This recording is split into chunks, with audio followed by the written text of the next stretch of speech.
Je leur disais que je pouvais pas parce qu'un jour Leonardo DiCaprio viendrait me chercher à la sortie de l'école et on partirait ensemble. J'attends toujours, hein, mais Bonjour à tous, c'est Barbara Opsommer.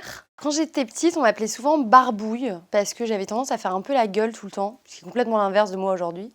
Mais du coup, j'avais toujours une bouille un peu avec des gros joues. Ma mère, elle m'appelait la grenouille en plus. Et puis après, ça a été Barbouille et maintenant c'est Babou. À l'école, j'étais une élève, j'étais assez cancre, on va dire, mais mes professeurs rigolaient de mes bêtises parce qu'en fait, j'étais très drôle.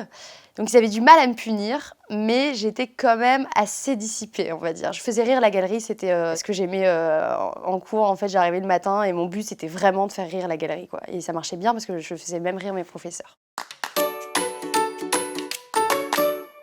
Alors, ma meilleure amie d'enfance, c'est Lucie, et ça restera toujours ma meilleure amie, parce qu'encore aujourd'hui, on est meilleure amie. Et elle me manque beaucoup, parce qu'elle habite à New York et elle vient pas assez me voir.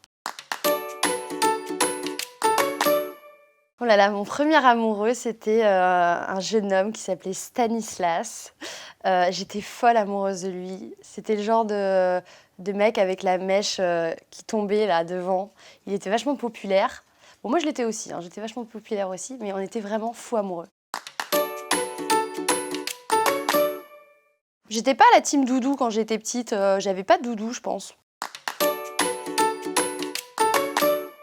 Mon dessin animé préféré, je pense que c'était Anastasia. Anastasia, c'est une princesse. Elle était trop belle. Et encore aujourd'hui, je le regarde des fois, de temps en temps, Anastasia, c'était un beau Disney.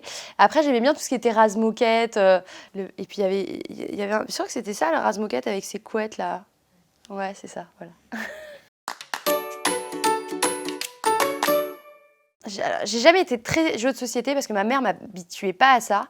Après, j'aimais bien jouer vers l'adolescence. Là, j'aimais bien jouer à Action ou Vérité. Comme ça me permettait d'embrasser les garçons que je voulais. Quand j'étais petite, j'étais complètement fan de Leonardo DiCaprio.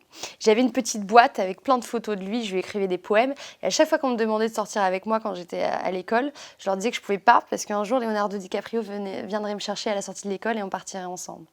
J'attends toujours, hein, mais I'm sorry, you're just not good enough.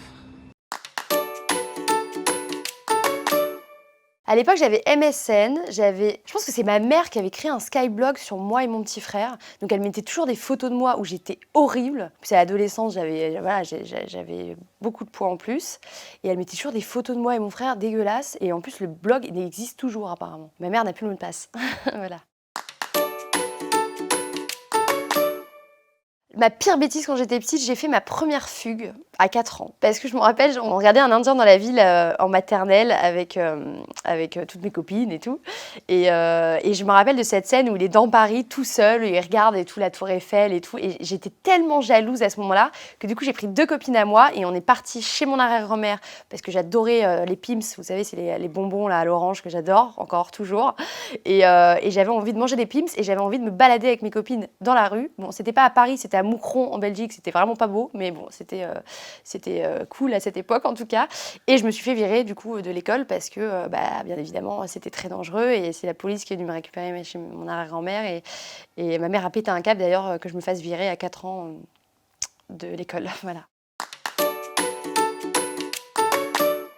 Mon plus beau souvenir d'enfant, je pense que c'est quand ma maman m'a annoncé que j'allais avoir un petit frère. C'est la plus belle chose qui me soit arrivée dans ma vie, c'est mon petit frère.